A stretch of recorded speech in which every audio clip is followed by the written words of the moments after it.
मी गोव्यावरून आली. माझं नाव उमा मोहिते.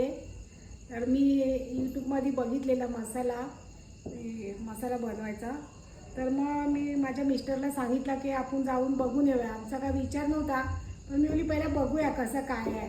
तर बोलले ठीक आहे चल जाऊया. आणि मग मी गोव्यावरून आली आहे इथे कोल्हापूरला. आणि मग नंतर इथे बघितलं तर खूप छान वाटलं. एवढं चांगलं आहे मी ना, मला माहीत नाही की एवढा कमी रेटमध्ये आम्हाला चांगला मसाला बघितला. आम्ही सगळे दांडे वगैरे सगळे डेटा वगैरे सगळं तोडून बिडून आमच्या समोर एवढा छान मसाला बनवला. आम्हाला म्हणजे आनंद झाला की एवढा सगळा फटाफट बनवून दिला. 2 तासात सगळं तयारी करून फटाफट बनवून दिला. आणि आम्ही ते कुरले असतात ते पापड आणि शेवया ते पण सगळं मी असं बघून मला एकदम हे वाटलं की हे सगळंच मला आता पाहिजे आहे. मी हे सगळं घरी मला लागतो पावसाळ्याला. आणि हे सगळं रेडीमेड इथे आणि कमी रेटमध्ये एकदम, म्हणून मला खूप आनंद झाला. आणि आम्ही आहे ना इकडे आम्ही खूप जागेवरून मसाले घेऊन यायचो, पण त्याची टेस्टच नाही. खूप महाग मसाले घेऊन यायचे. माझ्या मिस्टरला पसंतच नाही यायचं, मुलाला पण जेवणमध्ये काही टेस्टच नाही.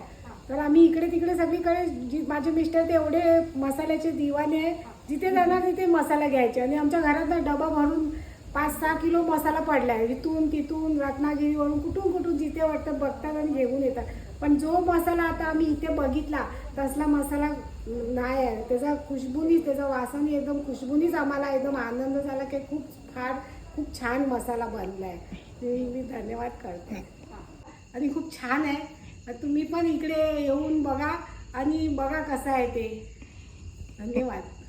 क्वालिटी कांदा लसूण मसाला चटणी म्हणजे तुषार मसाले, म्हणून तर इतक्या लांबून कस्टमर आपल्याकडे येत आहेत ते तुम्ही पाहतच आहात. तुषार मसाल्याची खासियत म्हणजे इथे कस्टमरचे सर्व मटेरियल त्यांच्या नजरेसमोर काढले जाते आणि त्यांच्या समोरच चटणीची सर्व प्रोसेस केली जाते. आणि अगदी पारंपरिक पद्धतीने उत्तम दर्जाची कांदा लसूण मसाला चटणी अगदी योग्य दरात कस्टमरला आपण बनवून देतो, तेही पारंपरिक पद्धतीने. म्हणून तर कस्टमरचा खूप विश्वास वाढत चाललेला आहे आणि तुषार मसालेमध्ये आता रोज गर्दी व्हायला सुरू झालेली आहे. मग तुम्हाला त्याच पारंपरिक चवीची कांदा लसूण मसाला चटणी हवी असेल तर तुम्हीही भेट द्या तुषार मसालेला.